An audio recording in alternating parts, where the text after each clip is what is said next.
Twitch is coming up next. Patrick and I talk about StarCraft II melting off your PC's face, a $200 Linux computer, Intel's FTC settlement, and your viewer questions. Netcasts you love. From people you trust. This is Twit. Bandwidth for Twitch is provided by CacheFly at CacheFly.com.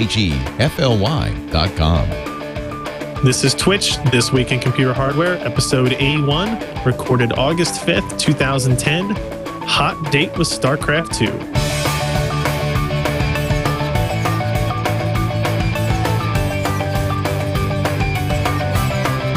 Hi, everybody. Welcome to This Week in Computer Hardware. I'm Ryan Shrout, joined by Patrick Norton out in the sunny West Coast. How's the weather out there this week going for you? It's been foggy in San Francisco and sunny in my new locale in the East Bay, and I'm very excited about it. Not nearly as excited as you are about StarCraft II, though.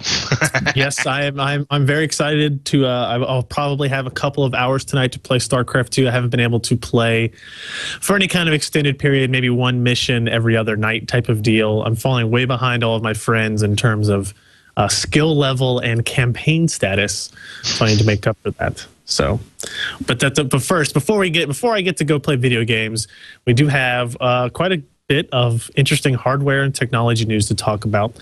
The first one I want to get into is a interesting discussion on whether or not we should prefer single card versus dual card performance as a general rule. This is kind of based off of a review of a specific Galaxy GTX 460. That's the one with the fold-out fan that we discussed and showed last week on the video.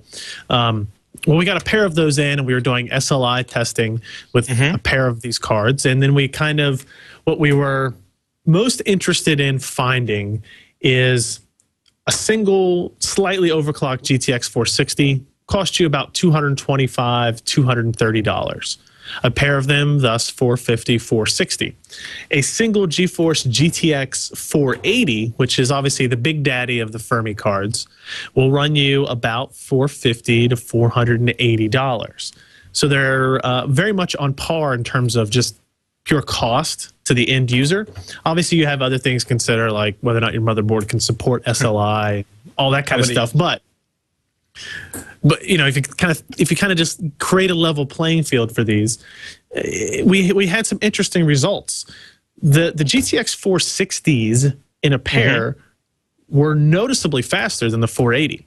We're talking anywhere from like 20 to 35% in some applications, and I believe we went through 8 different games. So obviously not a whole, we're not talking 40 games, but that's a pretty good run through of different types of gaming titles, from World and Conflict to Batman to Far Cry 2 and that kind of stuff. There was only one instance where that wasn't the case, and that was with the kind of newest GPU hog on the planet, Metro 2033, where it appears. Does anybody actually play that game? Because I've never heard anyone mention it outside of benchmarking. It's like the new Crysis, except I actually met someone who played Crysis once. You may be right. I've played it for probably 4 or 5 hours when the game first came out, just in order to kind of familiarize myself with the game, what parts would be good for benchmarking and that kind of deal. And it's apparently sold fairly well, but I hope you're wrong, because it's a very well written game in terms of like the dialogue and the story. It's actually pretty interesting from multiple different angles, not just the fact that it totally destroys your gaming PC if you turn up all of the image quality settings.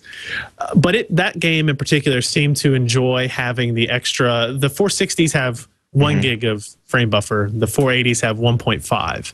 So 50% more memory seemed to make a noticeable difference. That was the only place where SLI 460s weren't able to beat the 480s in most cases by a significant degree. So interesting. It kind of, we can get into the specifics of why that is and which games did what numbers and all that kind of stuff. But I'm more curious, we talk with you every week, Patrick, and we go back and forth. And it's been a while since you've built a new gaming PC, kind of like from scratch. Given the option, do you prefer single GPU, try to get it all out of the way up front type deal, and then, hey, I realize you're paying $450 for one card, but maybe down the road that card will be $300 and you can upgrade that even more? Or are you kind of on the realm with, I'm okay with getting 2 cards right off the bat, or 1, and planning on the next month immediately upgrading to 2, that type of thing? What is your kind of feeling about it? Well, I mean, I'm pretty much the bargain gamer. My only real high-end PC I built in a long time. I built about a year ago. Instead of being a $500 PC, it was about a $1,200-$1,300 PC. Or at least it was like 13 and change after I added an SLI to it. I haven't been playing. I got to be honest with you, right? I'm usually going for a single card. I'm usually going for, the most performant. On a $500 PC, you could spend like $100 on a graphics card. On a $1,200, $1,300 gaming PC, I spent about $200, with the idea that depending on what the benchmarks looked like down the road, I'd either add a second card in an SLI or a Crossfire configuration, or if I was gaming that much, just upgrade to a faster card. If you think about it, right, traditionally, most of the time, the newest, latest, greatest card has delivered more performance than the 2 cards in a Crossfire or an SLI configuration when you factored in the cost of the 2 cards, right? So the idea that you can actually outperform the top of the line card, with a pair of less expensive cards, it's I almost want to say it's kind of an anomaly in my experience, because traditionally SLI was great. And it could, you might get more performance, but it usually meant you were spending more money to get it. So the idea that you're spending the same or less money to get more performance from a pair of cards, I have no problem with that, as long as I actually have the space inside the case, and I have the slots on the motherboard, and I have a power supply that can actually feed. You know what I mean? Like, if you think about it, right, it's all fun and games until you suddenly realize your 800-watt power supply is out of power connectors for graphics cards. Those are definitely concerns. But you're right in the fact that it is more or less an anomaly, that we haven't really kind of seen this happen before. And it's interesting because from a graphics vendor perspective, I mean, you don't want that to be the case. If you're NVIDIA, you would probably rather sell the higher end card rather than a pair of lower end cards, just because I think in general we assume that the higher end cards have more margin than the lower end cards. What is interesting here is either through software or hardware, NVIDIA has been able to drastically improve their scaling percentages with SLI. I think when the 480s and the 471st came out, we talked about SLI performance with these cards, and I was surprised to find 65 to 85% scaling in some resolutions on a lot of games with these cards. And that continued to be the case with the GTX 460, with their newer, lowest priced Fermi card out there. And in fact, actually, in Metro 2033, even though it wasn't fast enough to beat the single 480, we got like 95% scaling going from 1 card to 2 cards. That's unheard of. Game. And that just doesn't happen. Like SLI, you're like, hey, it's 30%. Hey, look at that, it's 50%. Right. Doubling does not happen, right? That's weird. That's awesome, but it's very unusual. It's always been kind of that, the theoretical, here's the limit, right? And you're right, when Crossfire and SLI were in, 2008, 2009's time frame, getting 30 to 50% was pretty much the norm, right? If you get 50%, you felt like you were getting a good deal, and you thought maybe, okay, the efficiency of cost per performance upgrade would be worth it. Now that we're seeing like 70 to 80% as much more normal, it makes multi-GPU systems much more palatable, I think, for the end user. People hated to spend $200 to get 1x performance and then spend $400 to get 1.3x. But if you can get 1.8x and you only have to make half that investment up front, I think that gets really attractive. That gets really attractive. That starts making that at that point, it's really like, it's not like, hey, I'm spending $100 more on I'm spending $600 instead of $500 and getting 30% better performance. If I'm spending the same amount of money, are we looking at what, $500 for a pair of the cards, or $600? Like $450, yeah. $450 to double my performance versus buying a single $500 card. For the people who are at the high end of the gaming spectrum, who are going to be spending $500 on a card, Yeah, at this point, you'd have to be kind of stupid to go with a single $500 card to get 50% of the performance. You know what I mean? It's just, why? Right. Yeah. I mean, it's an interesting thing because now there's all kinds of different price combinations and product combinations that you can go with, and there's a whole lot of debate there. And I think what I'll do here is we actually had a Twitter question that kind of goes into our discussion here from CWC Weeble. Says that if you had a small budget to build a machine for gaming, what's the minimum you would be satisfied putting into it?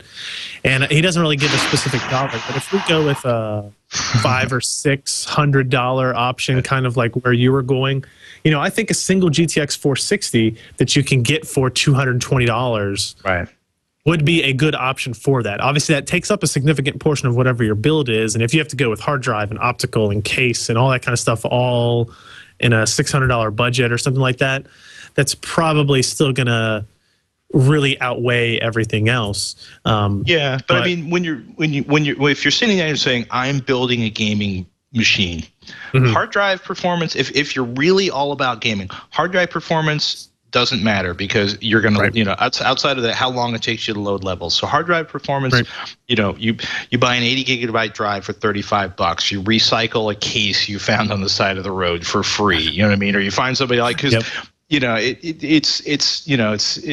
it's a Jersey and Northern California thing, but I'm always seeing recyclable PC cases. People have them in their garages. People give them away. There's always a pile of them.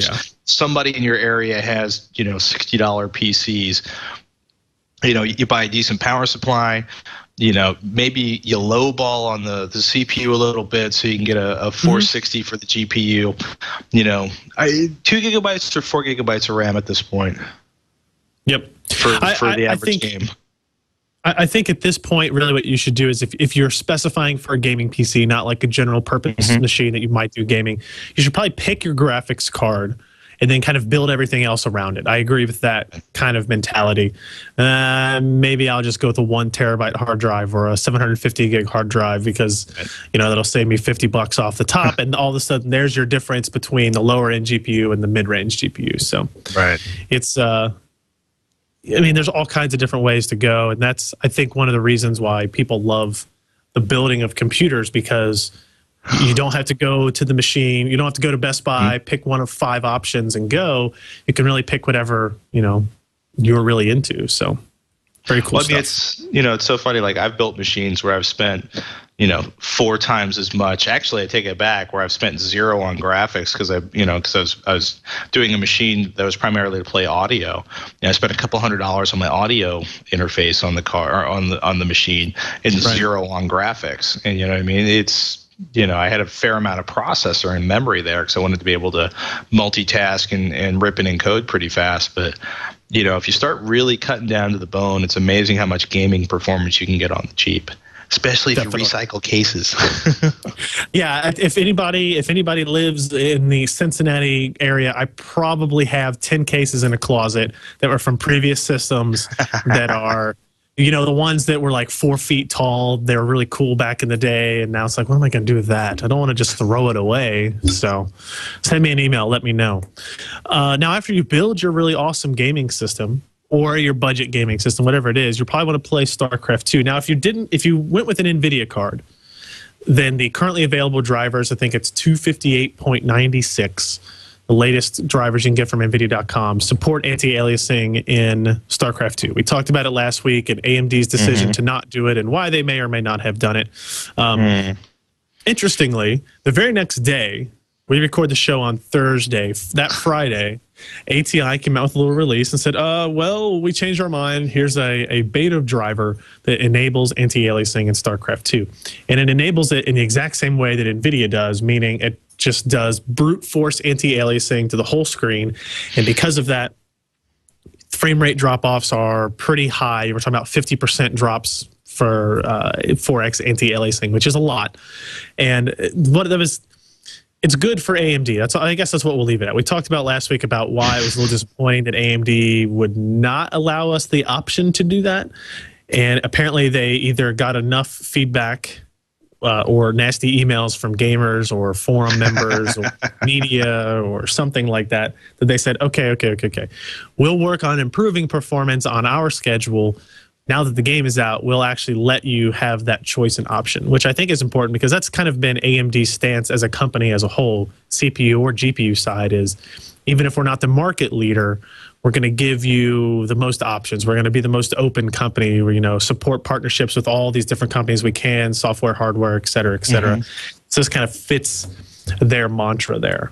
So that's good news. If you have an ATI card, you can get the 10.7 betas and see if enabling anti-aliasing is worth it for you. To bring you the happy. Yeah. And my system at home, which I'm going to go home and play StarCraft II on tonight, has a Radeon HD 5870 in it. So I'll be updating to these drivers tonight and then turning on anti-aliasing because I want to play it 19 by 12 with AA rather than whatever other resolution without it. So good news for everybody that has an ATI card. What might not be good news is something you found out about StarCraft II melting the face off your PC. Yeah, it's a perky little article. Pardon me while I kill my iPhone. Sorry about that. I want to say PC World was writing about this. It's people have noticed that StarCraft can consume some ridiculous amount of processing power during menus and during scenes where basically nothing's going on. So Blizzard's basically, the quote from the PC World article is, Blizzard admits certain StarCraft II menu screens can, quote, make your hardware work pretty hard. And the screen's light on detail.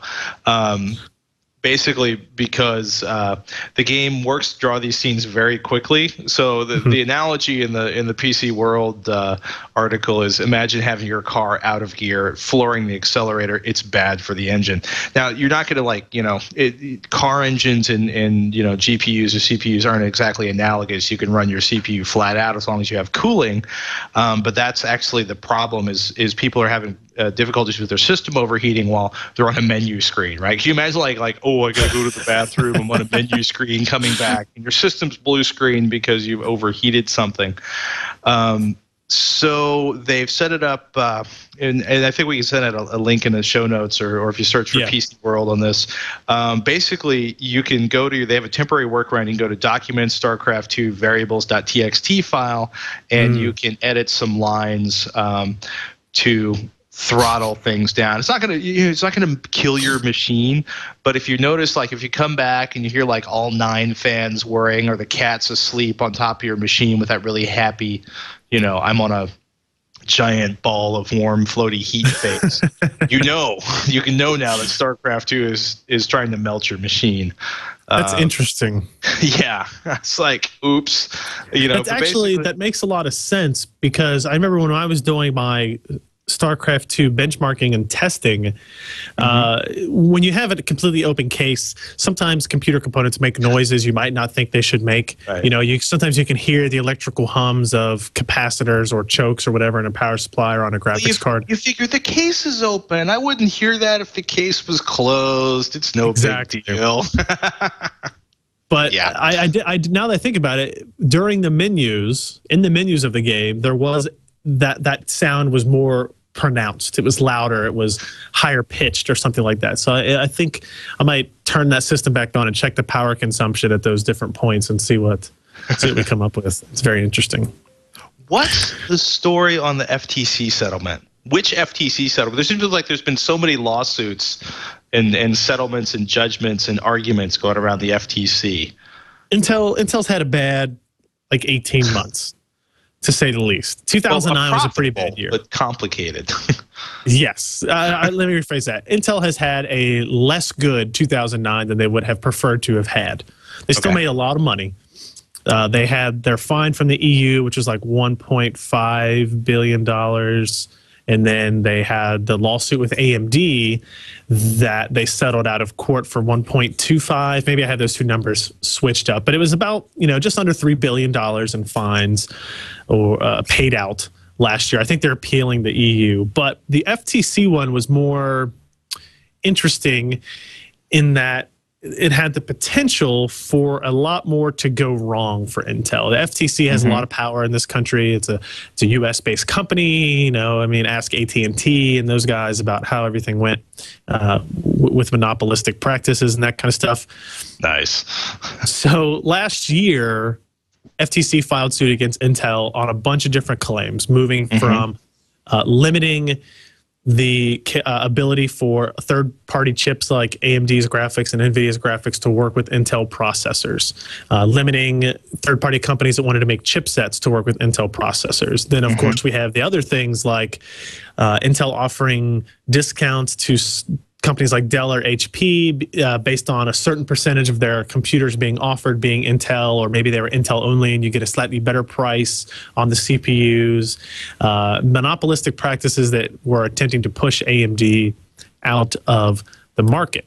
Now, AMD's lawsuit was completely independent of what the FTC decided to do. And the FTC, I think most people agree, was kind of prodded into this discussion, into this debate by AMD and NVIDIA, and maybe VIA and a couple of other smaller companies.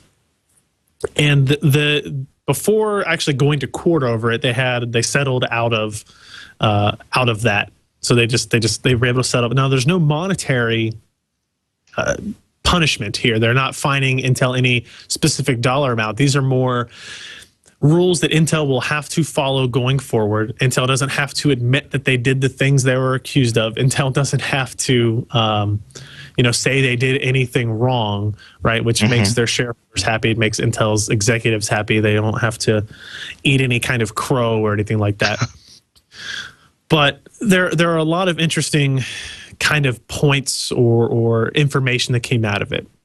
So one of the most interesting, I think, is that x86 licensing, which is controlled by Intel as they invented the Intel architecture, the AI, as they still call it, now is more flexible. Intel is forced to let VIA, who is still making x86 processors, they're allowed to have that license for at least another 5 years.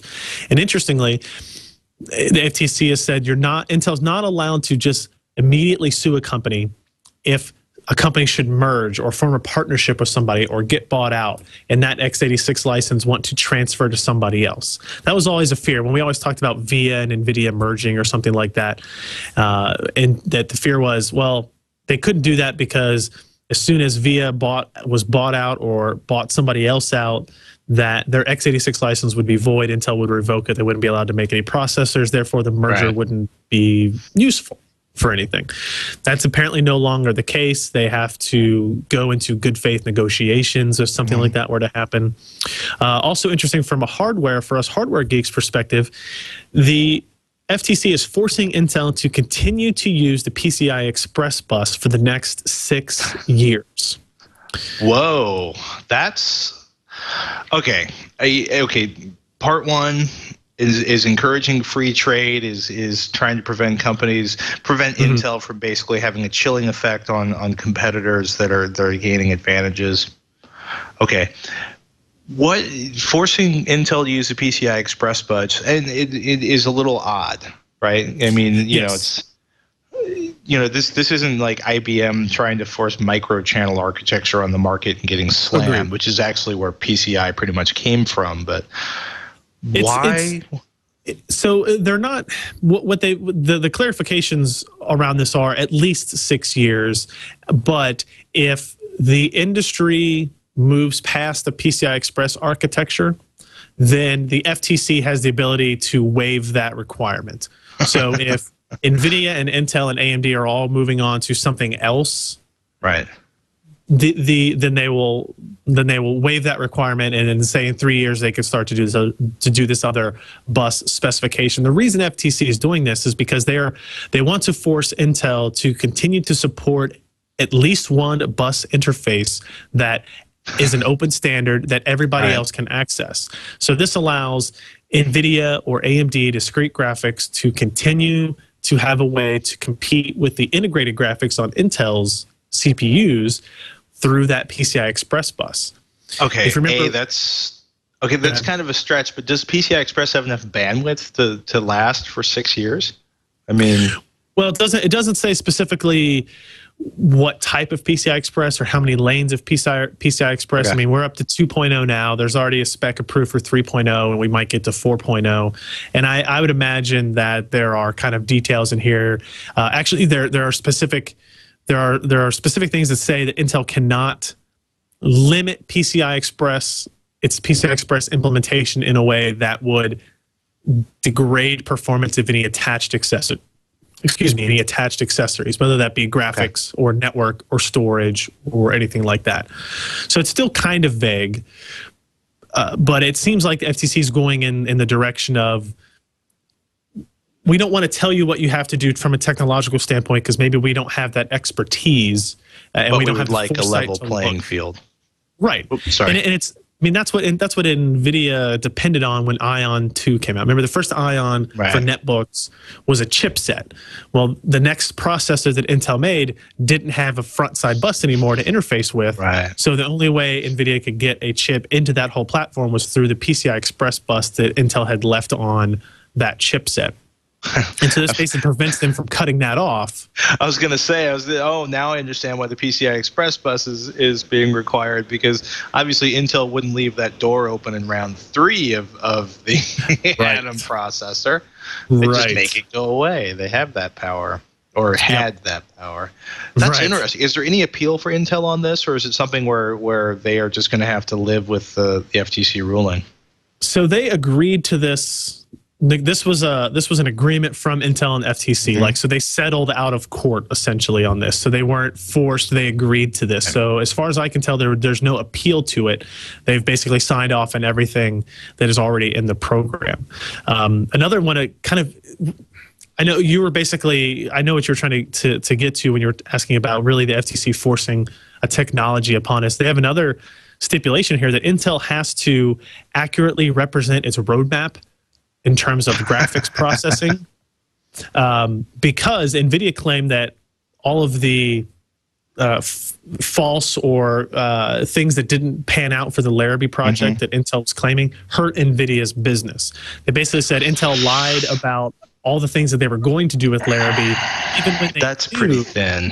They weren't going to, and thus that hurt our business. And I agree with you there. I think that's kind of, I think it's getting too deep into what their businesses are. I mean, they already have to answer the SEC and their investors in terms of what they say. And because this is NVIDIA claiming this.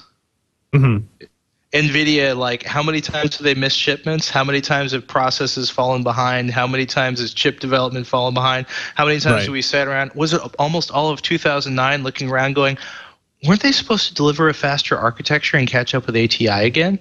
You know what I mean? For them to be in court yelling at that, Intel spent zillions and zillions of dollars on Larrabee as a MacGuffin to scare us. You know what I mean? That's yeah. Don't get me wrong. It would be like AMD's GPU division somehow getting a government involved and saying, well, NVIDIA's GPU roadmaps, they talked about them in November, nothing came out. They talked about them in January, nothing came out. And they talked about it in March, nothing came out. And people stopped buying our GPUs because they were waiting for their GPUs. And that hurt our business. And I agree with you. That seems very too specific, I think. But specious. There's a word in there I should be able to pronounce because I have a lit degree. Yeah, that's actually really, that part. Okay, I buy into the, I buy into the PCI Express now that you've explained it. Yeah, the x86 licensing, I think, actually basically acting in good faith on that is really good for competition. Because quite frankly, I remember when Intel, in phases with Intel, basically has no competition and they tend to slow down and charge more. But yeah, the roadmap's pretty odd. Interesting. Yeah, very interesting. Agreed. And Intel's statement basically came out and said, "We're just glad this is behind us. We don't want to have to deal with this anymore." Any of these questions. Our lawyers can get back to ways to shut down competition. That's a joke.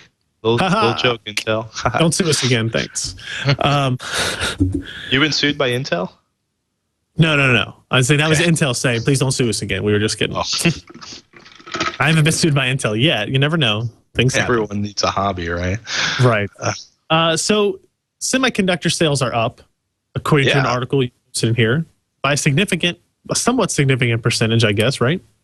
Yeah, actually. Well, it depends on what you consider, significant. IDG News is reporting Semiconductor Industry Association of America, or Semiconductor Industry Association, said second quarter 2010 was $74.8 billion in sales, up 7.1% from the first quarter. And June sales of $24.9 billion. And if you want to hear one of those classic, like, financial Wall Street ass-covering quotes, sales in the first half of 2010 were exceptionally robust, driven by strong demand from a broad range of end markets, said SIA President Brian Toohey in the report. Global chip sales of 144.6 billion for the first half of 2010 were more than 50% higher than the same period in 2009. So basically, Wall Street beat, mobile chip sales look up off of IDG News. And basically what they're saying is the recession, there's still a lot of people hurting from the recession, but the giant dearth of sales in processors that defined 2009, right? Because you look at this, basically what I'm saying is it looks like it's going to be a really good year, continue to be a really good year for technology, because people are buying a lot of chips, right? There's leading indicators, like basically the machines used to make semiconductors, right? When sales on those slow down, that's usually a sign that the semiconductor manufacturers are basically sitting on capacity and not particularly needing to develop additional capacity or new technology, right? So those are up. Chip sales are up. That means, if chip sales are up, that means hardware device sales are up. And we're talking about everything from like iPods to Blu-ray players to HD TVs to PCs to graphics cards to, the chips inside of your car and your toaster oven and your washing machine. So for anybody who's out there has been stressing over the job scene, this is a very positive thing. And like IDC is raising its forecast for IT spending. So I'm all about all of us not starving. I completely agree. Couldn't agree more. It just jive with what we talked about last week when we talked about GPU shipments specifically being up for AMD and NVIDIA overall, quarter to quarter, all that kind of stuff. So good news for everybody there. What might also be good news is if all that discussion we had at the beginning of the show about $500, $600 PCs kind of made you sick and you're like, man, I need something way less expensive than that. There is an article over at Technology News, Tech News World, that talks about a $200 Linux PC, and I was looking through it. It's like some people are thinking that that's crazy expensive for a Linux system. Well, it's pretty funny, right? The $200 Linux PC, it's Catherine Noyes, Linux Insider. Yeah. They're basically saying bloggers have been bounced around the idea of a $200 PC. And like there was a Slashdot blogger was talking about it. Phil Shapiro was talking about configuring an Ubuntu machine for less than $200. ExtremeTech.com, which is one of Ziff Davis's sites, did build a $200 PC. And it's really funny. It's like, and then some of the responses are really funny by basically saying that's a ridiculous amount of money to spend on a computer. Best quote of the article is $200. That's crazy expensive, wrote D-Skull. We recently bought 6 secondhand HP desktops for $69 each. They only came with 512 megabytes of RAM, so another $15 each, upgraded them to 1 gigabyte. They're all perfectly serviceable desktops for our sales and admin team. And part of the reason I thought this was fun is like, look, running Ubuntu. One of my personal, Ubuntu is still my favorite distribution these days. Penguin Linux is something I play around with a lot when I've got a Windows machine that's crashed. I want to grab data off the drive or do some recovery. Penguin Linux is a great live CD installation. It's designed to run within. It loads itself inside of main system memory, so it sits inside of 64 or maybe 128 megabytes of RAM. It has a ridiculously small footprint. So if you've got a gigabyte of memory, Penguin Linux is running ridiculously fast. It's not the most sophisticated Linux installation, but it's highly usable. And the idea is like, look, if you need a machine for homework in college, get an older machine, throw Linux on it. You learn how to use OpenOffice. I used OpenOffice professionally when I was working with some of the biggest magazines in the industry. So don't tell me like your college professor may be a jerk, but chances are it can't tell the difference between the properly formatted Word file coming from OpenOffice and the properly formatted Word file coming from Word. That said, you should make sure the file's formatted properly before you base 50% of your semester grade on that. But yeah, like one of the things Extreme Tech's pointing out, the Windows tax, because Windows is essentially for end users, even if you get a sort of a gray market OEM label, when you basically you buy a package of screws from the computer store and they sell you that's hardware. So now you can buy a copy of Windows for less than the regular cost. It's still even around here, it's like $80, $85 for a copy of Windows for a full install of Windows 7. Linux is free. So, if you're not particularly obsessed with the latest video games and you're looking for something, because audio encoding, video editing, homework machine, obviously networking machines. There's just so many free options for recycling hardware out there. I just thought it was a fun little article to look at people like, $200, that's ridiculous. We'll think about that next time we're talking about a $1,200 video card like we have done in recent weeks as well. Right. You have another story listed in our show notes here about a mouse killing Twitter. You put up Ryan puts up the show notes, and the bottom of the show notes, Twitter questions, ... Twitter comes back, right? Twitter had one of its classic fail whale outages earlier today. Yes. And I stumbled across an article where somebody was like, people are tweeting all over the place about, Microsoft's Arc Touch mouse. And so my joke was, did the Arc Touch mouse kill Twitter? It is kind of interesting, right? Because we've seen the new mouse from Apple, or the new sort of touchpad from Apple. Microsoft's working on around the same schedule, a multi-touch mouse, right? Because they built multi-touch capability in Windows 7. It's not spectacular. I don't think it works as well as the iPhone or iPad interface. Sure. But it does have the ability to handle multiple sensors. I've played around with it on on some Lenovo-based sort of panel PCs, on the ThinkPad T400S that I've been using. And it does do a lot of interesting stuff. However, integrated touchscreens in the monitors increase the price of the monitor considerably. So Microsoft's playing around with basically a mouse you can sit next to your keyboard that's a flat touch panel that you can play around with. Thing is, it's probably not going to support multi-touch initially, is the conjecture, and probably going to sell for around $70. So, but that's apparently they've been touting this in behind the scenes, and so it's already starting to show up for sale online. Did they really dub it at Microsoft Research the Mouse 2.0? Well, I think the research program was titled Mouse 2.0. Well, when you're doing research programs, it's not like aim for mediocrity. You know what I mean? It's you don't inspire people to do great stuff. You inspire people by getting your Steve Jobs on and be like insanely great. Although I'm gonna say Mouse 2.0 is no insanely great.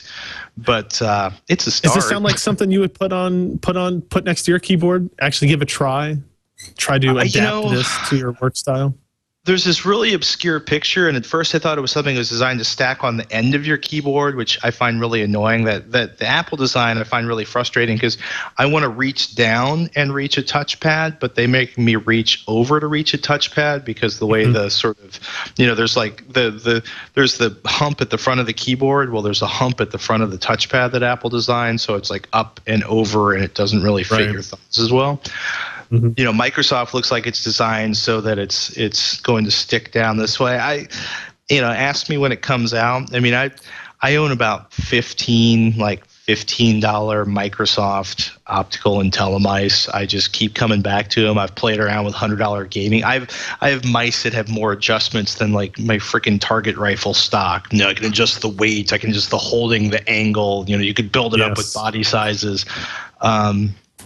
And I keep going back to that IntelliMouse because it works and it runs, and I play games with it. And I'm certainly willing to experiment with it. Whether I'll stay with it for very long isn't entirely, I still like trackballs a lot better than touchpads or mice, to be honest with you. Yeah, I've got to get rid of the nub on my Lenovo I have a Lenovo X200 that doesn't have a touchpad in it, and every once in a while the nub gets. We get a lot of cursor drift on these laptops, and I'm not a fan of that. Yeah, I'd go with either one of those other options. So. Pretty cool. Let's go ahead and jump into a handful of Twitter questions. We didn't get a whole lot this week or today because of, I'm assuming, the Twitter outages most of the afternoon while I was ended up having to post, hey, we need questions while I was at dinner right before I came out for the show again. Maybe nobody likes us anymore, dude. Did you ever think of that? I'm trying to ignore that possibility for at least another week, but hey, we do what we can.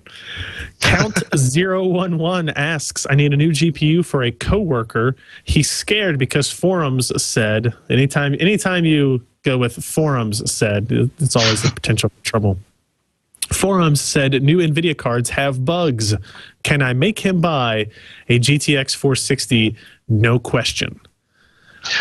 No, actually, you can't make him buy a GTX 460, no questions. He's already asked the questions. He's concerned. He's looking around online. The problem is that rather than trusting seasoned hardware reviewers like our man Ryan on the other netcam, he's going into the forums where people, Ryan's got biases too because he's got experiences and he's made his living reporting on his hands-on experiences with hardware. Sure. But I got to be honest with you, I spent a lot of time in forums from desert racing, shooting, computers, and there's just a lot of BS.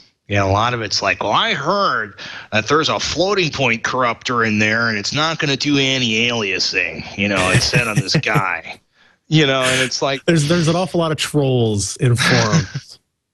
Yeah. And don't get me wrong, a lot of times forums are filled with people who are experienced and thoughtful and helpful, and they're like, and I'll be honest with you, I like to I've spent so much time working with beta hardware and beta software and really on the bleeding edge professionally that in my home life, unless it's something I'm super excited about, I want y'all to take the experience. I want other people to take the hit and sort out the massive problems so I don't have to. Because I've spent a lot of time fixing things like, the Ciaba's Pop Box, really cool piece of hardware. It's a set-top box, HDMI, 1080p, awesome audio handling that, they had some firmware issues and it wouldn't completely play through an album or skip forward or skip back, and it doesn't tell you when you're fast forward or rewinding the speed you are, and it doesn't record the time. And the initial firmware release had some problems with dropping out the center channel on surround sound soundtracks, which is kind of a problem when you're trying to play 1080p video, and you know what I mean? So in that case, I bought the piece of hardware and I'm taking the hit so you don't have to. So that said, I don't see any problem at this point with buying a GTX 460. Watch Ryan be like, "Are you high, man?" No. You're right. You can't go with no questions because there's always the potential for problems. There are no bugs in the GTX 460. The only thing that he might be referring to or might be reading about might be previous generation of NVIDIA graphics in mobile parts where there were a couple of issues and problems they had where they were overheating or busting, and the firmwares were increasing fans, and which is why our friends at Apple basically said we're not putting an NVIDIA chipset near a MacBook anytime soon. Thanks for bidding. Take care. We'll see you when you get the chips that don't. I can see where he would be a little afraid after that, but. It's easy to see how somebody who doesn't pay attention to hardware and that kind of stuff might not realize that was a problem from 18 months, 2 years ago, not a problem with today's architecture, and especially not with a desktop card. It never happened to desktop cards at all, so it wasn't really an issue. I have no problems with the GTX 460. Not knowing anything else about his system, I would say it's a good option as we can recommend. I mean, obviously, based on the conversation we had at the beginning of the show, obviously we don't have any major problems with it. So go with that. Sounds good. Mar. Sorry, I killed that. Hey, Rayan, how about that? You read it like that's him, not me. Hey, Rand, do you think AMD's coming APU could be what kicks Intel out of laptops? I'm interested in what this chip could do to lol. APU. So the APU is the accelerated processing unit. This is the fusion part, AMD's combination CPU, GPU hybrid that they demonstrated one of them at Computex in June, just this past June. And they will have demos of desktop variants coming up later in the year as well. I can't say for sure either way because AMD has had this fusion thing really kind of delay to the point where Intel is really getting close to catching up technologically. There's still a chance that AMD's part will come out, be worlds ahead in terms of overall computing processing or computing performance, and they'd be able to do that. I know that AMD internally is basically betting everything on fusion parts and what these are going to be able to do. And it's specifically for notebooks and laptops and really low-end desktops where people don't need discrete graphics, whether that be a $150 card, a $250 card, or a $450 card, right? These are the majority of our market is still integrated graphics. And AMD is betting a lot of its staff, and they're moving people around and they're moving teams around specifically to focus on Fusion when it comes out either late this year or early in 2011. So I think it has a good possibility. And based on what we know about the architecture, we have a lot to look forward to from AMD, and if it creates a more level playing field for AMD versus Intel, I am all for it because, again, options are always better than not having them. Any idea what percentage of the mobile market that Alienware currently owns at this point? I mean, I certainly see a fair number of Alienware-powered notebooks out there. AMD, yeah, I'm not sorry. Alienware. Pardon me. I was skipping ahead to the next question. I would say in the notebook world, if they're getting 15%, that's pretty good. That's probably better than the desktop world, though. I think their desktop world's actually probably a little bit better, maybe 20%. Yes. Because Intel's dominance with the whole Centrino, starting in 2005 was it? The whole Centrino package platform marketing campaign was brilliant. It did wonderful for Intel for exactly those reasons. So I mean, it's tough. It's tough for AMD in the mobile market right now because of the way their parts are designed. So we'll have to see how it goes. If AMD delivers on Fusion and the price performance is there compared to Intel, yeah, they could score some design wins and they could do really well for themselves. Are they going to kick Intel out of mobile? No. Yeah. If AMD gets 40% market share or anything like 30% market share, they will be jumping up and throwing parties for us. That'll be a huge amount of money. I mean, somebody said it's like we've only got 4% of the market, but it's a $2 billion market, so we're making a lot of money. So, I want AMD to do well, and I hope Fusion comes soon. Indeed. AKA Boxer, Twitch. I have a 6-year-old Alienware tower and I want to upgrade it. Should I use the same tower or upgrade to a new one? He's got a $600 budget. Keep the tower you have. And if it's a 500 watt or better power supply, keep the power supply you have. You have a relatively finite amount of cash to build a gaming machine. Don't spend the money on the case because the case will not help your gaming above and beyond, cooling ability it lends. But yeah, if you've got a big enough power supply inside of that case, and one, you're recycling the case. Two, if the power supply is 500 watts or better, you're probably recycling the power supply too. If it's under 500 watts, which is the only reason I think because it's an Alienware, they probably put a massive power supply in it. 300 watt power supply is probably not going to cut it with today's GPUs and CPUs. No. 500 watt, you're kind of on the edge there. But yeah, on a $600 budget, don't spend money on the case. I'd spend money on a better keyboard and mouse before I'd spend money on a case on a $500 or $600 PC. So. Agreed. The only thing, as long as you can open it up and you can see it's going to fit an ATX motherboard and graphics cards, and if you have to replace the power supply, it will let you, use the standard ATX power supply and all kind of stuff.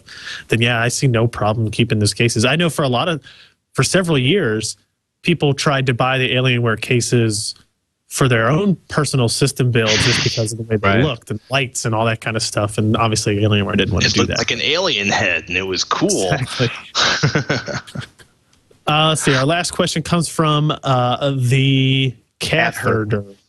Not catheter, cat herder. See, you were ready for me to get that wrong, though. I appreciate that. Thinking about a new system with micro ATX motherboard, how does modern integrated video stack up against my old AGP GeForce FX 5200 Ultra? Wow. Reaching back into the bag. Look, 2D graphics for the last 5 years, 2D graphics are done. You know what I mean? It's like, in terms of performance, you know, okay, above and beyond whether or not there's enough frame buffer inside of the card to actually fit at, you know, 1920 by 1080 or whatever resolution your monitor is running at. For all intents and purposes, until you get into like Windows 7 and the basic desktop of Windows 7, 2D graphics, the war to win the 2D graphics battle has been over for years. So I think modern integrated video is going to kick the snot out of your AGP graphics card. Yeah, you know, and even if you look at the 3D performance of that graphics chip, the GeForce FX 5200, I'm trying to think. I think that came out in 2003. It was a while ago. Yeah, I'm trying to remember because I know that was launched at E3, and I can remember the little launch party that NVIDIA had because it had. This was back when everybody was making a lot of money, and they had like people on. Single wheel bicycles, for whatever the term, unicycles, juggling fire. April 2003. Okay, see, that was pretty good. That was pretty good. That was very good. So, yes, any integrated graphics you get today will probably be just as good as that, I would say. If we stay away from Intel stuff, if you look at the AMD 890 GX chipset, that's gonna, yes, definitely do that, especially from a noise, power efficiency, all kinds of other reasons to stay away from that card at this point. Plus, hey, AGP slots don't exist anymore. So that's also a really good point. I never even thought about that. He's built a new system with a micro ATX motherboard, so we're going to assume you're going for something quiet, efficient, and small, in which case, you know, as long as you're not a gamer, the integrated graphics will work. If you want to do modern 3D gaming, you're going to need a discrete graphics card to do any gaming on any kind of serious scale. So, Quakecon, dude, what's the story on Quakecon 2010? You have toys, giveaways? We have a lot of giveaways. So PC Perspective, the website that I run, in addition to this wonderful show, This Week in Computer Hardware, is hosting a hardware workshop on the Saturday of QuakeCon, so August 14th, from 1 p.m. to 3 p.m. Central Time. We stand up there for 2 hours. We bring in, let's see, who is coming in to do some presentations to show off some new cool stuff, NVIDIA, AMD, ASUS, probably a couple of others. We go up there and we answer questions from the crowd. We usually get 1,500 to 2,000 gamers in this room. And I'd like to say that they're all there to hear me talk and stand up on stage and orate for them. But I think it really has a lot to do with the prizes that we raffle off randomly to people who attend, and we've got a lot of good stuff there. We're going to have, I don't know, 3 or 4 dozen graphics cards, 20 cases. We're going to have SSDs. We're going to have, I think, 500 games. We're going to have like 1,500 T-shirts. We've got all kinds of stuff lined up for it. Our 2 big prizes, though, we're giving ASUS is giving away a complete gaming rig powered by CyberPower. And you remember that Puget Systems, that silent PC that we talked about a couple of weeks ago? I know you guys saw one on TechZilla. Yeah. They're letting us keep that to give away at the workshop as well. Wow. So that's like a $2,500 computer right there. You could take that right back into BYOC and nobody would even know you're gaming because it's silent. So and we should probably put out QuakeCon August 12th to August 15th, Dallas, Texas, and it's free. I think do you have to pre-register, or can you just walk up on site? No. Actually, they're not doing any pre-registering this year. If you want a spot in the BYOC, the 3,000 person, go up on Thursday morning, get in line, and take your PC in there and game. They promise to have room for everybody. That's not my promise. That's their promise. But 3,000 people is a lot. That's but amazing. it's completely free, no cost, And you can show up on Thursday or Friday or Saturday. And if you're not bringing a computer in, you can just walk in, look at the exhibitor areas. You know, you've got AMD, NVIDIA, ASUS, Antec, Patriot, a bunch of guys just kind of showing off their new cool stuff. There'll be random giveaways, the whole thing. It's kind of like it's just a good PC gaming party. And obviously at this show, where we're all focused on gaming hardware, or computer hardware at least, you know, we're all about kind of celebrating the gaming community in that regard. So yeah, you can come to the workshop even if you have no interest in the BYOC event. Just make sure you show up Saturday before 1. Cool. Should be a lot of fun. Should be a lot of fun. Patrick, where can we find you if we want more Patrick Norton than just Twitch? I would be delighted for you to find me. Tekzilla, TEKZILLA.com, or Tekzilla, RubensonTV.com/Tekzilla, and HDNation.tv. Something pretty cool. We got Digital Projection is a high-end projector company, and we're doing a full review of one of their amazing LED-based, basically LED light source projector, which has the most beautiful colors I've seen on a projector ever. We'll have a full review on it next week, and we have a little teaser coming up on Monday. That's HDNation.tv to get your home theater and high def on. And let's see, PC Per. What would that be, Ryan? Oh, PC Perspective is a fantastic website. If you are looking for more details on graphics cards, processors, motherboards, notebooks, anything that has to do with PC hardware, we review it there at PC Perspective. You can find that at PCPER.com. And of course, you can find me next Saturday in Dallas, Texas. So stop by. Let me know if you. I'd love to see people out there who are Twitch viewers and listeners, and maybe we'll give you a T-shirt or something if you come up with us. So, ooh, I gotta get me to Dallas and get a PC Per T-shirt. There you go. There you go. Something to look forward to. It's worth that $500 flight, Patrick. Don't doubt it. Don't doubt it for a second. Don't make me think about the flight. So that'll be it for this week. We will be back again next Thursday for another look back at the previous 7 days of hardware technology news.